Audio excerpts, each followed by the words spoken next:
if you अगर आप किसी के प्राण के बुनियादी नक्शे को पढ़ते हैं तो आपको उनका अतीत, वर्तमान और भविष्य पता चल जाता है, उस व्यक्ति के बारे में सब कुछ। क्योंकि एक तरह से आपका जीवन बस आपकी ऊर्जाओं की एक अभिव्यक्ति है कि वो किस तरह काम करती है। तो यौगिक प्रणाली के साथ हम अपनी ऊर्जाओं के काम करने के तरीके को बदलने की कोशिश कर रहे हैं। अभी इसमें अचेतन तरीके से चीजों का दोहराव हो रहा है, या अभी आपके पास जो यादों का भंडार है या आपका जो कार्मिक ढांचा है वो इसे काफी ज्यादा प्रभावित कर रहा है। ऊर्जा की गति उसी के अनुसार हो रही है।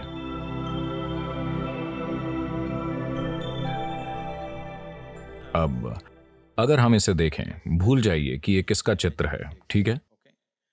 ये एक ऊर्जा एक्सरे की तरह है, तुरंत काम में लेने के लिए। हम एक कहीं ज्यादा विस्तृत चित्र बना सकते हैं, लेकिन उसमें कहीं ज्यादा भागीदारी की जरूरत होगी। ये तुरंत काम में लेने के लिए है। तो अब अगर आप इस चित्र को देखें तो आप पाएंगे कि मूलाधार थोड़ा असंतुलित है। इस पर थोड़ा और काम करने की जरूरत है।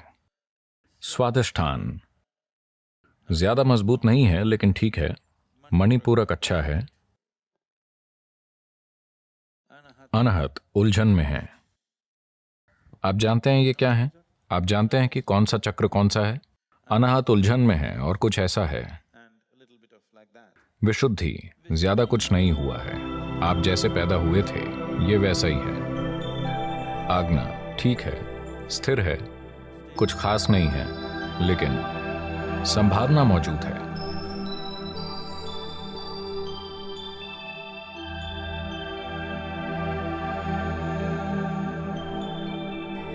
मेरे ख्याल से भावनाओं के एक लगातार बन रहे पैटर्न के कारण तंत्र थोड़ा तिरछा हो गया है, जिसे ठीक किया जाना चाहिए।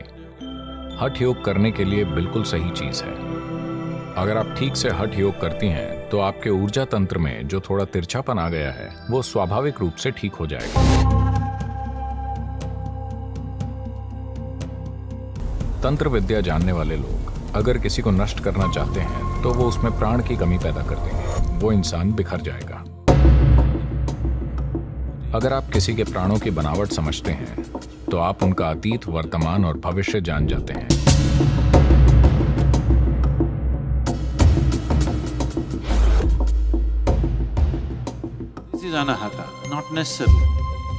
अनाहत का यहां होना जरूरी नहीं है।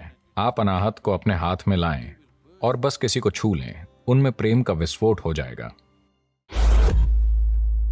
अगर किसी को अपने विशुद्धि चक्र पर कुछ महारत हासिल है तो उसका पूरा आभा मंडल नीला हो जाएगा। यह ऐसी आभा है जिसकी मदद से आप दुनिया में ऐसे काम कर सकते हैं कि दूसरे आपको महामानव समझते हैं। इसीलिए शिव ऐसे दिखते हैं। तंत्र की कुछ प्रणालियां हैं।